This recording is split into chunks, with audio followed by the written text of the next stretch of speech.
Hello everyone. Last class में हमने galvanic cell के बारे में पढ़ा था। नेक्स्ट लेक्चर को कंटिन्यू करते हैं।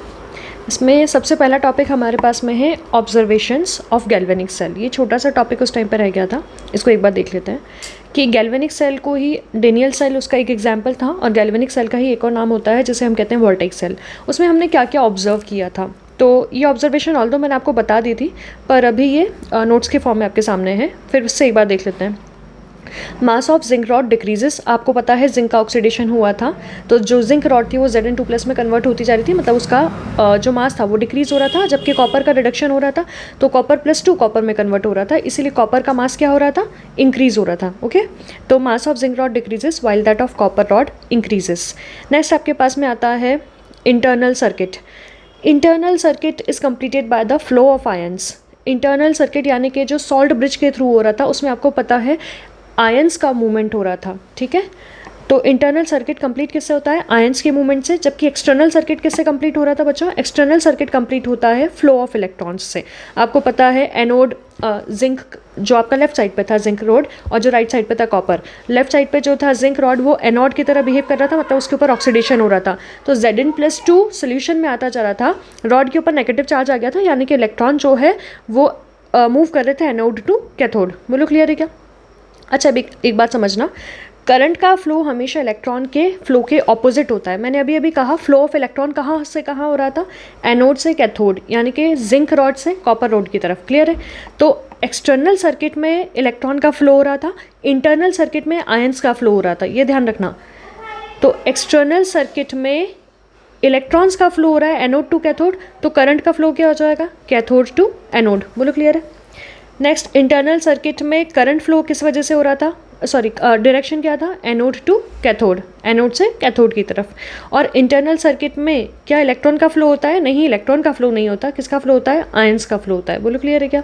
तो ये कुछ पॉइंट्स थे, आप इनको ध्यान रखेंगे, एक बार इसको देख लीजिए और चाहे तो इसका स्क्रीनशॉट लेकर के रख लीजिए, नोट्स बनाने में काम आ जाएगा। ओके, चलिए ठीक है। नेक्स्ट आता है हमारे पास में representation of a electrochemical cell. Electrochemical cell का रिप्रेजेंटेशन करना है। सेल का रिप्रेजेंटेशन का क्या मतलब है, सेल नोटेशन हमें लिखना है। आपने सेल रिएक्शन लिखी है, उस सेल रिएक्शन को एक छोटे से नोटेशन की फॉर्म में लिखना है। वो कैसे लिखते हैं, कुछ पॉइंट्स हैं, ये समझ लेते हैं शॉर्ट में। A galvanic cell can be represented by writing anode on the left hand side and cathode on the right hand side. एक बात ध्यान रख लेना, ये ट्रिक है, वैसे मैं ट्रिक्स ज़्यादा बताती नहीं हूँ पर फिर भी इसको ध्यान रख लीजिएगा। लोन, एल मतलब लेफ्ट, ओ मतलब ऑक्सीडेशन, ए मतलब एनोड और एन मतलब नेगेटिव। एनोड पर क्या होता है, ऑक्सीडेशन होता है, एनोड को हमेशा लेफ्ट साइड पे लिखा जाता है और एनोड नेगेटिव होती है। ये बात कर रहे हैं हम इलेक्ट्रोकेमिकल सेल के लिए। ठीक है, चलिए, तो हमने कहा है एनोड को आप कहाँ रखोगे, LHS पे, और कैथोड को कहाँ रखोगे, RH पे। क्लियर है? Next, the anode is represented by solid phase और the metal first followed by electrolyte। हमेशा पहले मेटल लिखा जाएगा एनोड में, उसके बाद में उसका आयन लिखा जाएगा या फिर जो भी उसका सॉल्ट है वो लिखा जाएगा। नेक्स्ट आपके पास में आता है cathode. Cathode is represented by writing the electrolyte first and then the metal. Cathode में क्या लिखोगे आप, पहले कैथोड में आपको पहले इलेक्ट्रोलाइट लिखना है। इलेक्ट्रोलाइट का मतलब वही आपका जो सॉल्ट है वो, या फिर आप कह सकते हैं आपको आयन लिख देना है उसका। ठीक है, और दूसरा आपके पास में आता है नेक्स्ट में लिखना है मेटल। तो सीधी बात ये है कि शुरुआत मेटल से करिए और ख़त्म भी किस पे किया है, मेटल पे। मतलब इलेक्ट्रोलाइट हमेशा कहाँ पे आएंगे, सेंटर में। इलेक्ट्रोलाइट कहाँ पे आएंगे, सेंटर में। बोलो क्लियर है? नेक्स्ट पॉइंट देखें, the metal and cation are separated by semicolon और स्ट्रेट वर्टिकल लाइन। सेमीकोलन आपको बहुत कम देखने को मिलेगा, स्ट्रेट वर्टिकल लाइन ज़्यादा मिलेगी।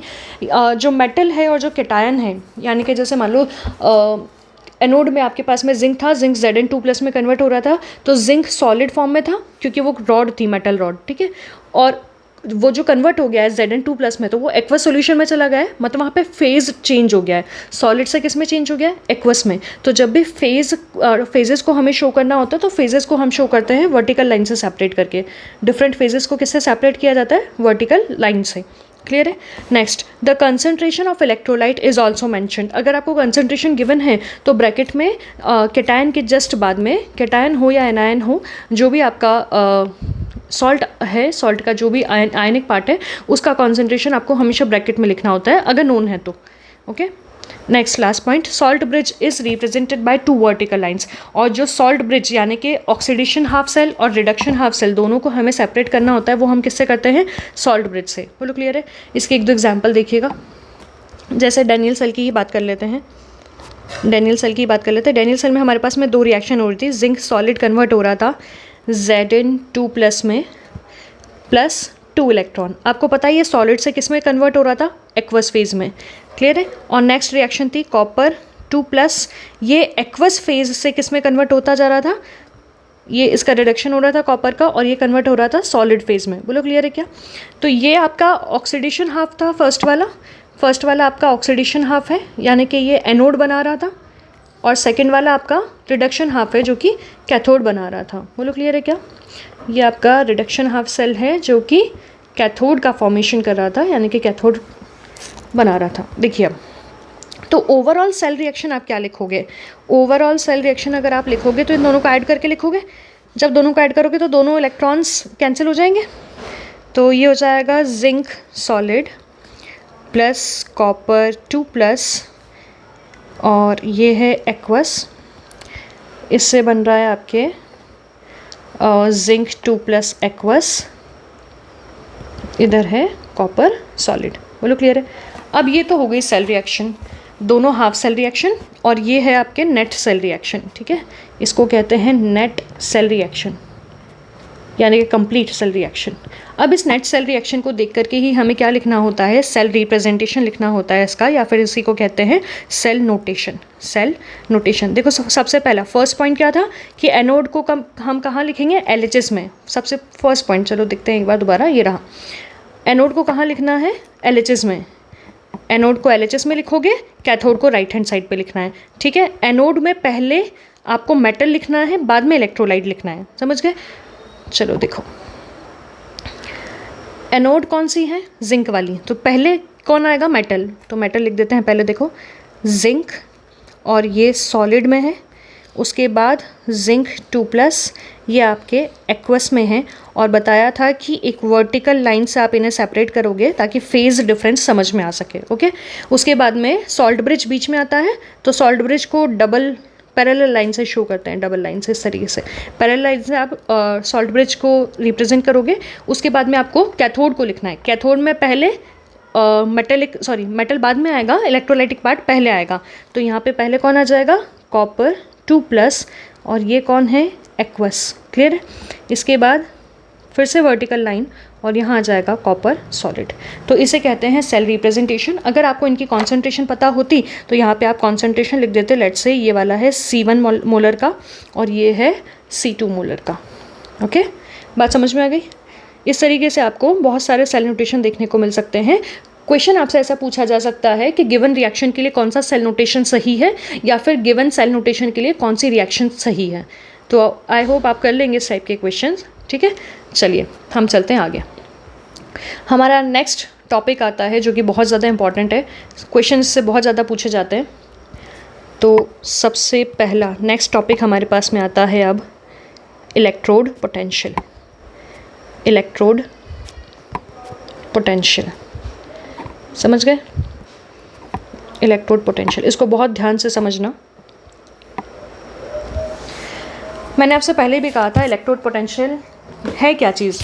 ये पोटेंशियल डिफरेंस, रटी रटाई डेफिनेशन नहीं बोलनी है कि the potential difference between 2 electrodes is known as electrode potential. ठीक है, वो डेफिनेशन है, उससे आपको समझ में क्या आया कि इलेक्ट्रोड पोटेंशियल एक्चुअल में है क्या चीज़। समझना इसको।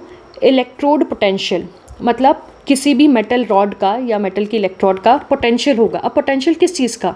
पोटेंशियल होगा या तो इलेक्ट्रॉन लूज करने का या फिर इलेक्ट्रॉन गेन करने का। तो इलेक्ट्रॉन लूज करने का पोटेंशियल है या फिर इलेक्ट्रॉन गेन करने का पोटेंशियल है, उस कैपेसिटी को बोलते हैं इलेक्ट्रोड पोटेंशियल। तो हमारे पास में इलेक्ट्रोड पोटेंशियल 2 तरीके के हो गए बेटा। कौन कौन से? एक हो जाएगा इलेक्ट्रॉन लूज करने का पोटेंशियल, इलेक्ट्रॉन लूजिंग टेंडेंसी। सही है, इलेक्ट्रॉन लूजिंग टेंडेंसी। और एक हो जाएगी इलेक्ट्रॉन गेनिंग टेंडेंसी।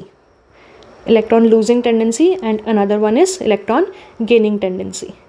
तो इलेक्ट्रॉन लूज करना क्या कहलाता है? ऑक्सीडेशन, इसीलिए इसको कहेंगे ऑक्सीडेशन पोटेंशियल। इसको क्या कहेंगे? Oxidation potential. सही है। और इलेक्ट्रॉन गेन करना क्या कहलाता है? रिडक्शन, इसीलिए इसको क्या कहेंगे? Reduction potential. इसको क्या कह देंगे? Reduction potential. बोलो यहाँ तक क्लियर है क्या? अब सुनना, मैं फिर से डेनियल सेल का एग्जाम्पल लेकर के कुछ चीज़ें समझाने की कोशिश करती हूँ। समझ में ना आए तो प्लीज़ पूछ लीजिएगा, पर इसको समझना, अच्छे से समझना। और देखो, समझना इस चीज़ को। नेक्स्ट है आपके पास में, लेट्स से इस बार मैं पूरा कंप्लीट सेल रिएक्शन लिख रही हूँ। जिंक सॉलिड कन्वर्ट हुआ था जिंक 2+ में, और कॉपर 2+ एक्वस कन्वर्ट हुआ था कॉपर में, याद है? ठीक है, इसको देखो, ये थी आपके complete cell reaction Daniell cell की। कॉपर एक्वस और इधर है कॉपर सॉलिड। ठीक है ना? आप समझो इसको। यहाँ पे जिंक का ऑक्सीडेशन हो रहा है, कॉपर का रिडक्शन हो रहा है। ऐसा क्यों हो रहा है? जिंक का क्या हो रहा है? ऑक्सीडेशन। कॉपर का क्या हो रहा है? रिडक्शन। उल्टा क्यों नहीं हो रहा? जिंक का रिडक्शन हो सकता था, कॉपर का ऑक्सीडेशन हो सकता था। यही क्यों हो रहा है? क्योंकि इनकी टेंडेंसी ही यही होती है। जिंक की टेंडेंसी है इलेक्ट्रॉन लूज करने की, जबकि कॉपर की टेंडेंसी है इलेक्ट्रॉन गेन करने की। अब देखो, ये डिपेंड करता है आपने कौन दोनों सेल लिए हैं। ज़रूरी नहीं है कॉपर का हमेशा रिडक्शन ही होगा। समझ में आ रही है बात? अच्छा, जिसका ऑक्सीडेशन होता है वो क्या कहलाता है? Reducing agent. सही है। और जिसका रिडक्शन होता है वो क्या कहलाता है? Oxidising agent. तो अगर आपने कॉपर का ऑक्सीडेशन करवाना है तो आपको सामने ना कॉपर से ज़्यादा अच्छा ऑक्सीडाइजिंग एजेंट लेना पड़ेगा। समझ में आ रही है क्या बात? चलो, इतना कॉम्प्लिकेटेड नहीं करते। अगर नहीं समझ में आ रहा कोई बात नहीं, इतना समझो बस। जिंक का ऑक्सीडेशन हो रहा है, कॉपर का रिडक्शन हो रहा है। तो जिंक के लिए किसकी बात करेंगे हम? जिंक के लिए हम बात करेंगे इसके ऑक्सीडेशन पोटेंशियल की। किसकी बात करेंगे? इसके ऑक्सीडेशन पोटेंशियल की। मतलब इसका ऑक्सीडेशन करने की टेंडेंसी ज़्यादा है, यानी कि इसके ऑक्सीडेशन पोटेंशियल की वैल्यू ज़्यादा होगी। जबकि कॉपर के लिए क्या, कौन सी वैल्यू ज़्यादा होगी? उसके रिडक्शन पोटेंशियल की वैल्यू ज़्यादा होगी। किसकी ज़्यादा हो जाएगी? उसका रिडक्शन पोटेंशियल का वैल्यू ज़्यादा आ जाएगा। अब एक चीज़ समझना, थोड़ी देर के लिए मैं मान लेती हूँ, मैं बात कर रही हूँ जिंक की। ठीक है, किसकी बात करूँ? जिंक की। जिंक की टेंडेंसी है ऑक्सीडेशन करने की, तो इसके लिए हम डिफाइन करेंगे क्या? Oxidation potential. इसके लिए हम क्या डिफाइन करेंगे? Oxidation potential. पर क्या इसके लिए रिडक्शन पोटेंशियल डिफाइन नहीं किया जा सकता? बिल्कुल किया जा सकता है। इसके लिए रिडक्शन पोटेंशियल भी डिफाइन किया जा सकता है, लेकिन कैसे करेंगे वो समझना और इसकी वैल्यूज़ को ध्यान से समझना। देखो, लेट्स से मान लेते हैं कि electrode potential, oxidation potential of zinc is x volt. Okay, x है, तो इसका रिडक्शन पोटेंशियल कितना हो जाएगा? इसका रिडक्शन पोटेंशियल हो जाएगा -x। कितना हो जाएगा? -x। अब बात करते हैं कॉपर की, इसको समझना। कॉपर की बात करते हैं। कॉपर का क्या हो रहा था? रिडक्शन। कॉपर का क्या हो रहा था? रिडक्शन। तो उसका रिडक्शन पोटेंशियल पॉजिटिव आएगा, या क्या? तो रिडक्शन पोटेंशियल की जो वैल्यू होगी डेटा, वो ज़्यादा होगा मैग्नीट्यूड में as compare to oxidation potential. ठीक है, हो सकता है दोनों नेगेटिव हो, लेकिन फिर रिडक्शन पोटेंशियल की वैल्यू ज़्यादा आएगी as compare to oxidation potential, क्योंकि उसकी टेंडेंसी है रिड्यूस होने की, ना कि ऑक्सीडाइज होने की। बात क्लियर है क्या? मैं ये सिर्फ कॉपर और जिंक के रिस्पेक्ट में नहीं कह रही हूँ। आप कोई सा भी गैल्वेनिक सेल उठा लो, एक का ऑक्सीडेशन होगा, दूसरे का रिडक्शन होगा। जिसका ऑक्सीडेशन होगा उसके ऑक्सीडेशन पोटेंशियल की वैल्यू ज़्यादा आएगी with respect to reduction potential, उसी के रिडक्शन पोटेंशियल से। और जबकि जिसका रिडक्शन हो रहा होगा उसके रिडक्शन पोटेंशियल की वैल्यू ज़्यादा होगी, उसके ऑक्सीडेशन पोटेंशियल की वैल्यू कम होगी। तो अब जब आपको रिडक्शन और ऑक्सीडेशन पोटेंशियल डेटा जो गिवन होगा, उससे आप ये पता कर सकते हो कि किसका ऑक्सीडेशन होगा, किसका रिडक्शन होगा। बात समझ में आ रही है क्या? तो देखो, कॉपर का क्या हो रहा है? रिडक्शन, तो इसके लिए रिडक्शन पोटेंशियल की बात करेंगे। पर सेम, क्या इसके लिए ऑक्सीडेशन पोटेंशियल नहीं कह सकते? हाँ बेटा, बिल्कुल कह सकते हैं। तो समझो इसको, reduction potential of copper. Let's say इसका रिडक्शन पोटेंशियल है, जस्ट अ मिनट, हाँ, इसका रिडक्शन पोटेंशियल है आपके पास में, हमने मान लिया let's say y volt. Okay, तो इसके लिए रिडक्शन ऑक्सीडेशन पोटेंशियल क्या हो जाएगा कॉपर का? कॉपर का ऑक्सीडेशन पोटेंशियल हो जाएगा -y volt. Okay, magnitude same है, साइन ऑपोजिट हो जाता है। बोलो क्लियर है क्या? इसको एक बार फिर से देख लो, कोई कन्फ्यूजन हो तो पूछ लो। जिसका ऑक्सीडेशन होगा उसके ऑक्सीडेशन पोटेंशियल की वैल्यू ज़्यादा आएगी उसी के रिडक्शन पोटेंशियल से। समझ गए क्या? इनको मत कंपेयर करना, अभी पहले इनको देखो, फिर इनको देखो, बाद में इनको कंपेयर करेंगे, ठीक है। जिंक का ऑक्सीडेशन हो रहा है, इसीलिए उसका ऑक्सीडेशन पोटेंशियल पॉजिटिव आया है, जबकि उसका रिडक्शन पोटेंशियल मैग्नीट्यूड सेम होगा, साइन ऑपोजिट हो जाएगा। बोलो क्लियर है। और कॉपर, इसका रिडक्शन हो रहा है, इसीलिए इसका रिडक्शन पोटेंशियल ज़्यादा है, लेट्स से वाई है, तो इसका ऑक्सीडेशन पोटेंशियल कितना हो जाएगा, -y। बोलो यहाँ तक क्लियर है क्या? ठीक है। अब ये तो जो हो गया आपके पास में बेटा, ये हाफ सेल का पोटेंशियल हुआ है, ये सेल का पोटेंशियल नहीं है। तो सेल का पोटेंशियल क्या होता है? अब सेल का पोटेंशियल समझना, यहाँ पे हेडिंग डाल देते हैं, सेल पोटेंशियल, इसी को कहते हैं EMF of cell. Cell potential, इसी को कहते हैं EMF of cell, electromotive force. EMF of cell, electromotive force, okay, EMF। अब मैंने आपसे पहले भी कहा था, सेल हमेशा दोनों हाफ सेल से मिलके बनता है, ऑक्सीडेशन हाफ और रिडक्शन हाफ। इसका मतलब ऑक्सीडेशन पोटेंशियल भी इंक्लूड होगा और रिडक्शन पोटेंशियल भी इंक्लूड होगा। क्लियर है क्या? अब समझना सेल का पोटेंशियल कैसे लिखेंगे। तो इसी सेल के लिए बात कर लेते हैं, ठीक है। डिपेंड करता है आपको क्या गिवन है, तो मैं तीनों केसेस ले लेती हूँ। केस 1, लेट्स से आपको एनोड कौन सी थी हमारी? जिंक, क्लियर है। और नेक्स्ट है कैथोड कौन थी हमारी? कॉपर रॉड, क्लियर है, कॉपर रॉड। अब देखना समझना इसको, कैथोड एनोड के लिए लेट्स से आपको वेट, हाँ, एनोड के लिए आपको दिया है, देखो जिंक का क्या हो रहा था? ऑक्सीडेशन, और कैथोड पर क्या हो रहा था? रिडक्शन। तो इनका जो फिनोमेना चल रहा है, जैसे इसका ऑक्सीडेशन उसका रिडक्शन, तो वही पोटेंशियल आपको गिवन है, लेट्स से ऐसा मान के चलते हैं, ठीक है। तो ई सेल का पोटेंशियल कितना हो जाएगा? इसका ऑक्सीडेशन पोटेंशियल प्लस उसका रिडक्शन पोटेंशियल। इसका ऑक्सीडेशन पोटेंशियल किसका? एनोड का, समझ गए? एनोड का oxidation potential plus reduction potential of cathode, अब बताओ, एनोड का ऑक्सीडेशन पोटेंशियल हमने कितना लिखा था? एनोड का ऑक्सीडेशन पोटेंशियल ये रहा, कितना था? x, सही है। और कैथोड का रिडक्शन पोटेंशियल कितना लिखा था? y। तो ये कितना हो जाएगा? This will be equals to x plus y volt. बोलो यहाँ तक क्लियर है क्या? कोई डाउट नहीं? ठीक है। नेक्स्ट देखिएगा, केस 2 को समझना। मान लेते हैं इस बार एनोड का ऑक्सीडेशन पोटेंशियल ही दिया है, एनोड का आपको ऑक्सीडेशन पोटेंशियल ही गिवन है, लेकिन कैथोड यानी कि कॉपर का भी आपको ऑक्सीडेशन पोटेंशियल दिया है। इस बार रिडक्शन पोटेंशियल नहीं दिया, इसका भी ऑक्सीडेशन पोटेंशियल गिवन है और इसका भी ऑक्सीडेशन पोटेंशियल गिवन है। क्लियर है क्या? देखो, एनोड का ऑक्सीडेशन पोटेंशियल कितना था? इसका ऑक्सीडेशन पोटेंशियल कितना था? OP x, और इसका रिडक्शन पोटेंशियल था y, तो इसका ऑक्सीडेशन पोटेंशियल कितना था कॉपर का? इसका वैल्यू था -y, याद है? बोलो क्लियर है क्या? अब बताओ ई सेल कितना हो जाएगा? तो ई सेल कितना हो जाएगा? E cell will be equals to, अब सुनना ध्यान से, अगर दोनों का ऑक्सीडेशन पोटेंशियल दिया है तो इसका ऑक्सीडेशन पोटेंशियल माइनस इसका ऑक्सीडेशन पोटेंशियल, और जिसका ऑक्सीडेशन होता है एक्चुअल में जहाँ ऑक्सीडेशन होता है तो उसमें से आपको माइनस करना है। एनोड में से माइनस करोगे कैथोड के ऑक्सीडेशन पोटेंशियल को। क्लियर है क्या? एनोड में से, देखो रटना नहीं है, इसको समझना, एनोड में से माइनस करोगे कैथोड को। एनोड का ऑक्सीडेशन पोटेंशियल कितना है? x, माइनस कैथोड का ऑक्सीडेशन पोटेंशियल कितना है?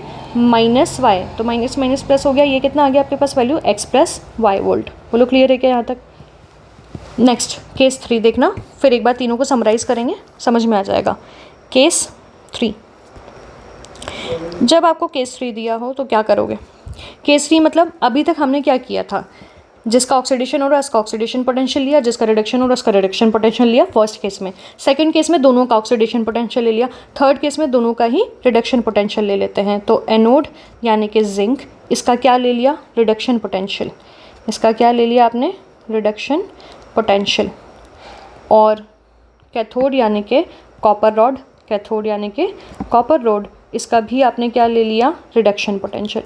अब बताओ एक्चुअल में रिडक्शन पोटेंशियल की वैल्यू किसकी ज़्यादा होगी? अरे जिसकी टेंडेंसी रिडक्शन करने की होगी, यानी कि वो कौन है? कॉपर। तो ज़्यादा वाले में से हमेशा कम वाले को माइनस करना है। ओके, तो क्या करोगे यहाँ पे, E cell will be equals to reduction potential of cathode यानी कि copper minus reduction potential of anode यानी कि जिंक। क्लियर है? बताओ रिडक्शन पोटेंशियल कितना था कॉपर का, वाई, बोलो क्लियर है, minus reduction potential of zinc कितना था, माइनस एक्स। देखो ये लिखा था हमने, ये रहा reduction potential of zinc is minus x, लिख गया। तो यहाँ पे क्या रख दोगे आप, माइनस एक्स, यहाँ रख देंगे minus x. Again y plus x आ चुका है यानी कि x प्लस वाई, और ये हो गया volt, E naught electrode potential of cell. अब ज़रा एक बार इसको देखो, तीनों को कंपेयर करो, तीनों से क्या ई सेल की वैल्यू सेम आ रही है, x प्लस वाई केस 1 में, केस 2 में भी x प्लस वाई, केस 3 में भी x प्लस वाई। तो फॉर्मूला आप कोई सा भी लगाइए, जो डेटा गिवन है आप उसके अकॉर्डिंग सोचिए, और तीनों में से कुछ भी आप फॉर्मूला अप्लाई कर सकते हैं, रिजल्ट तीनों से सेम ही आएगा। बस आपको ये याद रखना है कब आपको ऐड करना है, कब आपको सब्सट्रैक्ट करना है। अगर सेम गिवन है, दोनों का ऑक्सीडेशन पोटेंशियल गिवन है, या फिर दोनों का रिडक्शन पोटेंशियल गिवन है, तो आपको सब्सट्रैक्ट करना है। और अगर जिसका ऑक्सीडेशन हो रहा है उसका ऑक्सीडेशन, जिसका रिडक्शन हो रहा है उसका रिडक्शन, तो आप सीधे डायरेक्टली ऐड कर सकते हो। बोलो समझ में आ गई क्या बात, क्लियर है? इनको समझना, एक बार फिर से देखना, कुछ नहीं समझ में आए तो आप टेलीग्राम चैनल जो है उसका लिंक मैं डिस्क्रिप्शन में दे दूँगी, उस पर डाउट पूछ सकते हैं। ठीक है, चलिए आगे चलते हैं।